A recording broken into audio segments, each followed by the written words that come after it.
It's Monday, February 12th. I'm your host, Sarah Beal. On today's show, we talked to Jen Clark, the head of school counseling department at Barnstable High School, about the changes coming to student schedules and new program of studies being offered this fall. Then we'll hear from Darren Stalker, a professor at Cape Cod Community College in the Criminal Justice Program. And finally, Melissa Chartrand, Arts and Culture Coordinator for the town, tells us all about the High Art Shanty program. But first, let's get a look at today's top headlines. Barnstable's own Mike Trapp has arrived in Pyeongchang, South Korea. The Barnstable High School graduate class of 2006 has won a spot on the U.S. Olympic team, will be competing in the men's parallel giant slalom. The town received a letter of congratulations on Mike's selection to the Olympic team from Vice President Mike Pence last week. We will update you with Mike's competition schedule when it becomes available. Keep an eye out for it on the town's Facebook page. The Board of Health announces that there will be a public hearing to review and discuss lifeguard exemption requirements. A public hearing will be held on Tuesday, February 27th at 3 p.m. in the Town Hall hearing room. The hearing will be held to provide citizens the opportunity to be heard. The current requirements for a lifeguard exemption can be viewed on the town's website at townofbarnstable.us.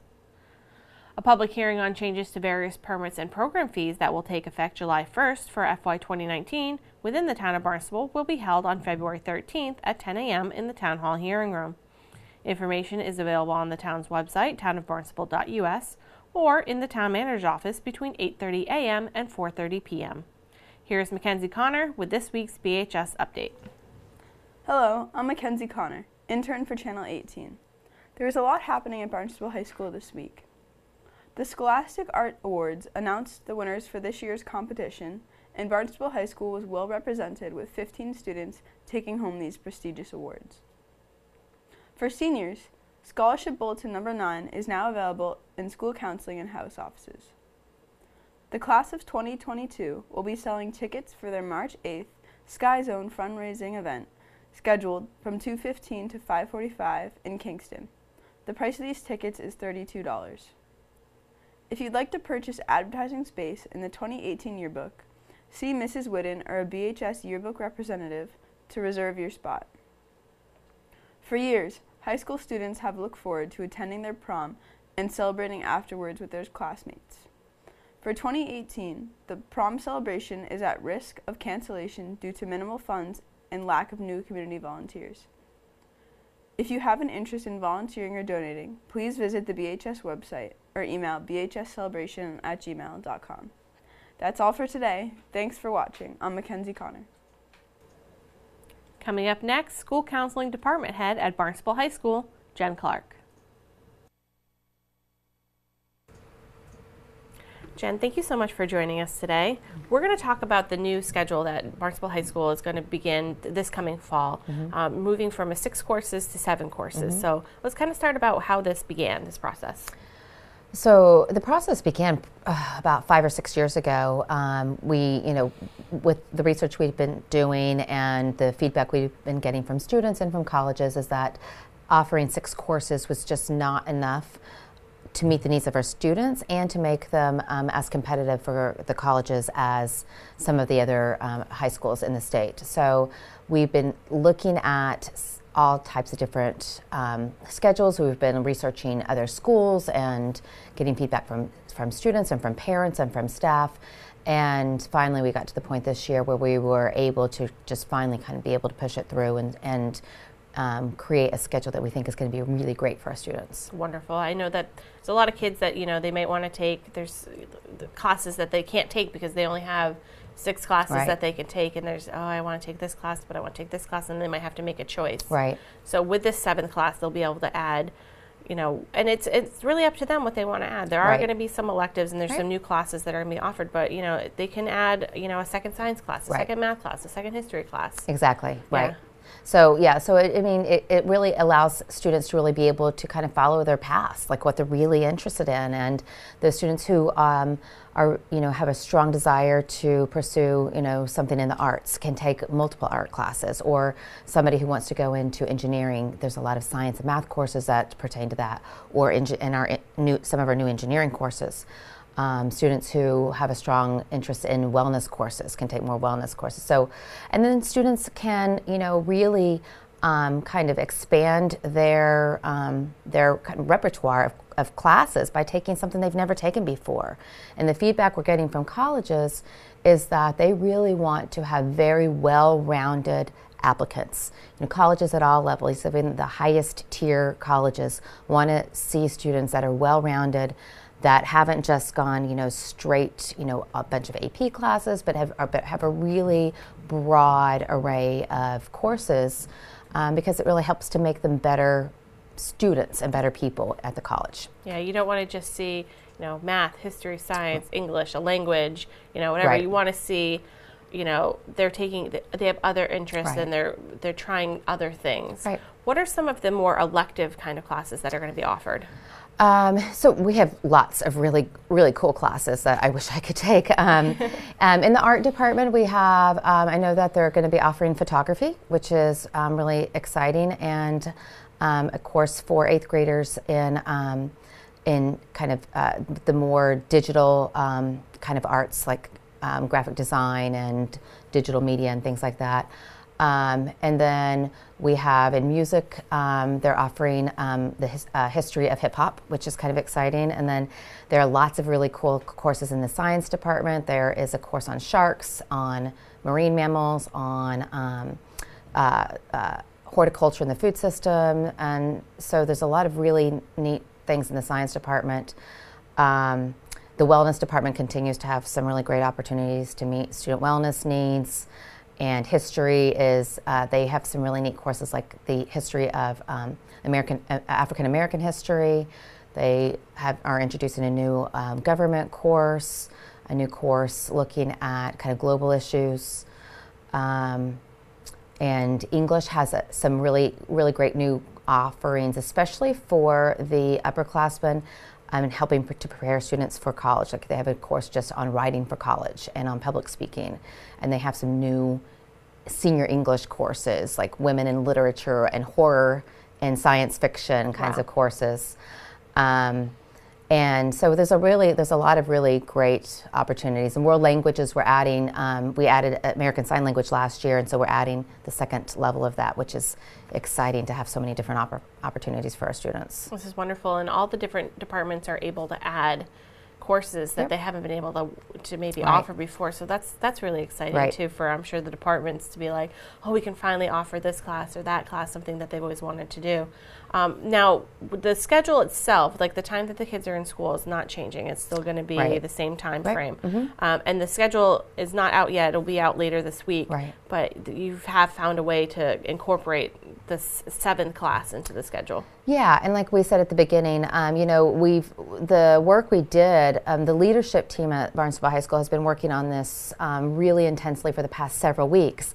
But it's based on the work that all of the scheduling committees have done over the past 5 or 6 years. And so it's not anything that was just brand new and out of the blue.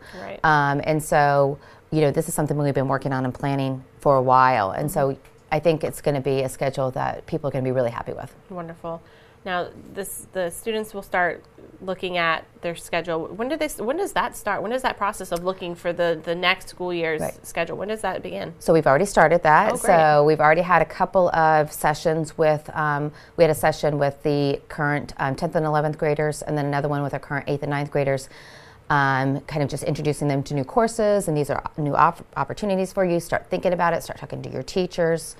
And we go over to BIS right after we get back from February break to help schedule those students coming in as 8th grade. So they will be scheduled that day.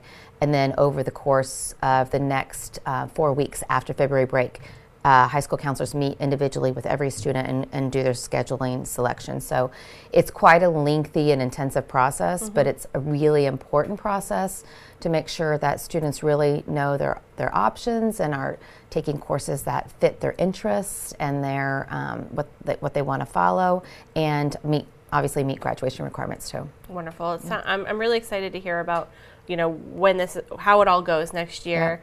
And I think it's really exciting. I know if I was a high school student, I'd be really excited about being able to have that extra class to be able to take some of these, fun new courses, or even, add in an extra science class or a math class that you're interested in, because kids these days are interested in so much. Or an internship. I know that like you all have an intern working here, and we have interns all over the the area, and a lot of students, really want to do an internship but couldn't fit it in. So this is another great opportunity. Wonderful. Jen, thank you so much for coming in, telling us all about the new schedule for next year and some of the course offerings. Great. I really appreciate it. You're welcome. Thanks, Sarah. Thank you. My guest today is Jen Clark. She's the school counseling department head at Barnstable High School. Coming up, Arts and Culture Coordinator Melissa Chartrand, but first, Criminal Justice Professor Darren Stalker. Darren, thank you so much for joining us today. We're continuing our conversations with employees of Cape Cod Community College, and you're here to talk to us about the criminal justice program at 4Cs. So what can you tell me about this? I didn't even know there was one, so. Great. Well, Sarah, again, thank you so much for having me. So the criminal justice system at the college really encompasses a lot of different aspects that most people aren't really aware of. Mm-hmm. We offer an associate's degree, which is a 2-year degree for our students. So they can come into the program, matriculate into the program, and they take various classes that are theoretically based as well as some practical application. And really what we're trying to do is prepare them for a couple different things. And that is, number one, to make sure that they get a degree, and that's what they're there for. Mm-hmm. We offer some certificates, and we can talk about that as well.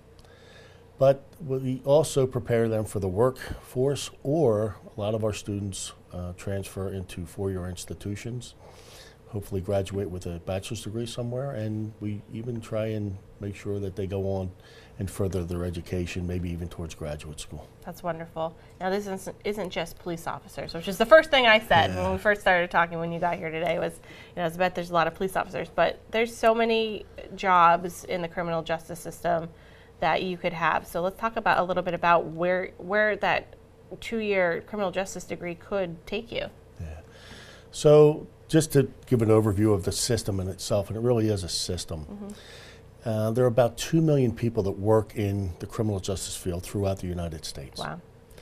So if you break it down into law enforcement, the courts, and corrections, you can see the different avenues that students can go into. Mm-hmm. In law enforcement, you have the police.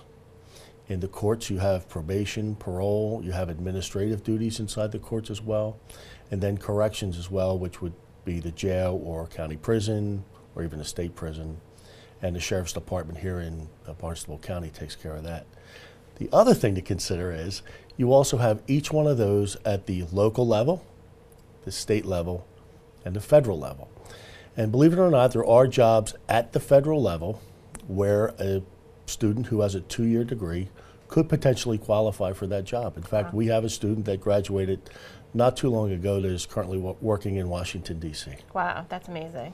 So it's definitely an interesting career path, and there's a lot of opportunity, not just as a police officer, which, I think is something that obviously people think that's what you mean when you say criminal justice, but it's a wide range of opportunities. It is, and on the Cape with the 15 towns, again, there are great opportunities in law enforcement if a student wants to be a police officer, and we do have those students. Mm-hmm.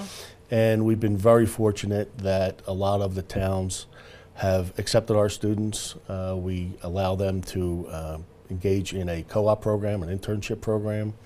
They go right to that particular agency, and they do a semester at that agency to kind of get a feel for that kind of work.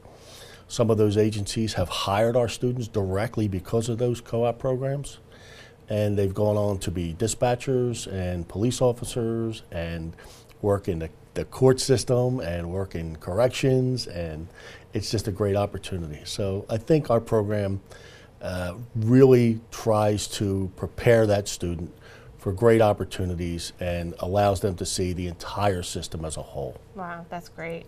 You also said that you have certificate programs. What kind of certificate programs do you offer? Yeah, we do. So students who come to Cape Cod Community College don't necessarily want to get a degree. So we offer certificate programs, which is less credit hours, and they might have a particular focus. Mm-hmm. So one focus might be, say, in law enforcement. They want a law enforcement certificate, and that gives them really a foot up on someone who may not have that. Mm-hmm. It prepares them directly towards law enforcement. Or we have Homeland Security, or we have a corrections certificate, and part of that corrections certificate is to do an internship at the county prison. And again, that has opened up some great doors for our students. Wow, that's wonderful. There's so many opportunities, I think, in the criminal justice system that, you have it at all these different levels. You can get a certificate, you can get a degree, you can go on and get your 4-year degree, and you can start all of that here at Cape Cod Community College. At a very affordable price. This is very true. In today's society, that's a challenge for a lot of people. So we make a great offering for students. And again, not just here on the Cape. The other thing to consider is we offer a lot of our classes in a face-to-face modality, and a lot of classes online as well. So it's very attractive for students who are in the workforce, can't necessarily manage that schedule to come in during the day, 2 days a week, 3 days a week, in the morning, the afternoon. So we have some online offerings where students can start the program and continue throughout the program in an online environment. That's excellent. So that's good to know. Another thing we want to talk about is there's a criminal justice alumni event happening in April. Yeah, there is, yep. And that we want to make sure that people who have participated in the criminal justice program at Four Seas are aware of, so that they can take part in this alumni event. I know there's a big push to get more alumni engagement at Four Seas, and this is such a big program, this is a great opportunity. Yeah, it's one of the largest programs that we have at the college. So we have a significant number of alum that are here working on the Cape. We want to make sure that we recognize some of the things that our alum have been doing, all the way up to the chiefs of police on the Cape. And some of the things that they've done off Cape, some of the successes, and this will hopefully inspire some of those who are currently in the program or just graduated from the program to see that there is a future in criminal justice, and it all starts here at Four Seas, which is great. That's wonderful. Darren, thank you so much for joining us today. If anybody wants more information, I think the best place for them to go is just to go to capecod.edu. They can get all the information they need on the criminal justice department, as well as the alumni event that's coming up. Absolutely. Sarah, thank you so very much for having me. Thank you. Appreciate it. My guest today is Darren Stalker. He's an associate professor and program coordinator at Cape Cod Community College.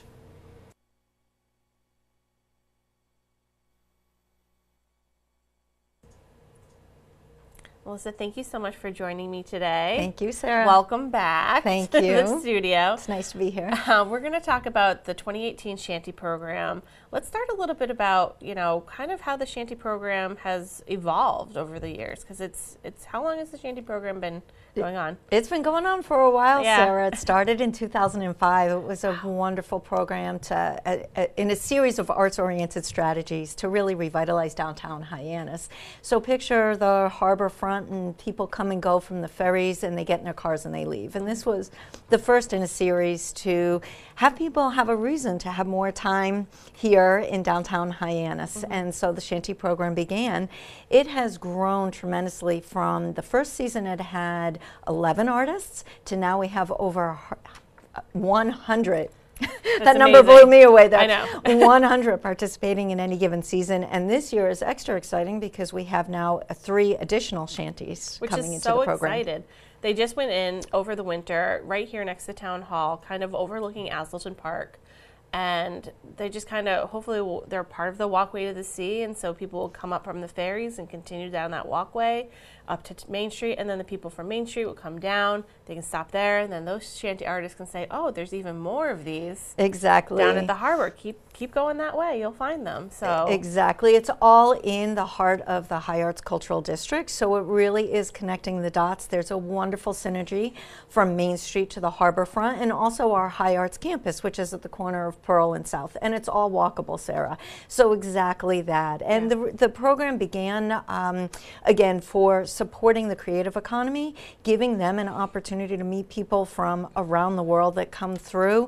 It provides such a wonderful backdrop for those that are here, residents and visitors alike. So it's really a wonderful win-win program. And then, visitors can spend a lot of time at the harbor front, enjoying time there. And then, as you say, right through the walkway to the sea, along Main Street, and to the campus as well. It's so wonderful. And I know another piece of it that's kind of come out of it is you've had quite a few artists that have grown up from the shanties and now have their own business that's on Main Street, which I know we're going to talk to a few of them, in an upcoming art segment. But what a great opportunity for them to kind of, get their feet wet with this whole having their own little shop. Sure. To grow. Well, exactly that. The program really is an incubator program. So of course we have, it's an opportunity for artists to have an affordable space. It's a very reasonable rent for them, and they can rent for a weekend early in the season to a week full summer season, and now into the fall it'll go weeks and then weekends again. But it's an affordable opportunity for them to work and sell. And some artists have never before been in that setting. So it gives them the skills, the business skills, the selling skills, the marketing skills to learn how to do that. And then the goal of the program was to watch them grow and where they head, whether now in this day and age it could be an online shop, but also the idea behind spend more time on Main Street, let's see you get there. And so many artists, we have so many successful stories of them taking up shop literally right on Main Street. It's so amazing. I love it. This program is so wonderful, and the artists that are supported through it just are amazing. The artwork they create. What are some of the artists that we could see Sure. at the shanties? There is such a wide variety. I mean, so many mediums, and then within that. So, for example, we have jewelers, but you have jewelers that work with stones, with glass, that metalsmith, painters in every type possible, fiber artists, potters. We have literary arts represented. We have someone that does rope working. We have people that work with glass and the things that they create with them. So it just is such a wide range of artists. And that's, to me, it's all about the stories. It's the story of the shanty program itself, and then the artists and the connections. And so for that artist community, which is also one of our goals here, is to help support that community. And the connections and friendships they make are just lifelong after the story, from what I've heard after their time in the shanties. But an example would be one year I had a jeweler across from a potter, and the potter had some broken pieces. And the jeweler showed the potter how to wrap those broken pieces. So they forged a business and personal friendship in being able to use, the one last part of the pot that you would think would be thrown away. Oh, so that's such an amazing things like story. that happen all the time. That's wonderful. That's so great. I love that. I love, because I know we've interviewed artists over the years, and I've videotaped your learning sessions for them. So to see all the artists get together and they get so excited to see each other, and I've seen those friendships, and they get all excited about sharing their knowledge. The people who have been doing the shanty for a few years are so excited to share what they know with the new artists coming in every year. Absolutely, and I love that aspect of the program as well, that really there is no restriction on how many times an artist can participate, but that participation varies from year to year. So artists every year can apply, and they get juried into the program, and then once they're juried in, we place them. It's a big puzzle piece because you don't want to have more than 2 in any particular category at any time. Right. And then from that, they I just completely lost my thoughts. Okay. They get juried in and then placed on the schedule. They get juried in and placed on the schedule, and then from that we determine how many weeks they can participate, because it depends on the type of work that they do, and it depends on the amount of artists interested for that particular year. And right now you're accepting applications. It's on a rolling basis. And so if anyone out there is interested, you're an artist and you're constantly creating things and you're looking for a new avenue to showcase your work, I think this is a great partnership. Sure, and that's true, Sarah. We have a hard and fast deadline every single year. It's the 4th Friday in October for applications for that following season. But that is not the only deadline. It's just the first round consideration. So it makes sense for an artist to try to get their application in that time, because they will be looked at first. Right. Following that, it's the rolling application until all spaces are filled, and then we do put artists on wait lists. But unfortunately, sometimes an artist has to cancel here and there during the course of the season. Right. And now that we have extended season, there's even more opportunities for the artists to participate. We've had, from the visitor side of things, we've had the artists have their work travel around the country and around the world. We've had artists form friendships and go visit artists in other parts of the country that's so cool. and the world, which is really exciting. We have had a duck a resident duck come. We've had proposals. We've had weddings down there, double rainbows. I mean, you name it, we really have seen it down there. It's a beautiful space, and now with the mural that was put up about 2 years ago, I mean, it's becoming its own little community down at Bismore Park. Sure. And bringing that up to Hazleton Park, and then the new shanties At here the right Harbor next to Overlook, it. Yeah, yes. it's such a great thing. If people are looking for more information on the program, where can they go? They can go to artsbarnstable.com, where they will not only find information on the Shanty program, but of course all our wonderful arts and cultural gems in all 7 villages in the town of Barnstable. So it's a great resource. Wonderful. Thank you, Melissa, so much for joining us Thank today. you, Sarah. I really appreciate it. Thank you. My guest today is Melissa Chartrand. She's the Art and Culture Coordinator here in the town of Barnstable. Now let's take a look at the community calendar for this week. John Bonani, the editor of Cape Cod Poetry Review, will be hosting an open mic at Sturgis Public Library on February 13th from 6 to 7:45. If you are a poet, fiction writer, musician, stand-up comic, memorist, ventriloquist, improv dance guru, or anything else that may require a microphone to perform, come on out and perform. If you want to just listen to a bunch of local talent and hang out, that's cool too. Audience members are always appreciated. Excerpts from the upcoming issue of the Cape Cod Poetry Review will also be displayed. For day of sign-ups, you want to arrive on the early side, or for early sign-up, you can email sturgisreference@comcast.net, or you can call 508-362-6636 to reserve a spot. Now let's take a look at this week's board, committee, and commission schedule.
Thank you for joining us today. We will be back tomorrow with an all-new show. On Tuesday's show, we'll have Liz Hartsgrove, Consumer Affairs Supervisor, Cape Cod Chamber of Commerce CEO Wendy Northcross, and DPW Director Dan Santos. For Barnstable Today, I'm Sarah Beal.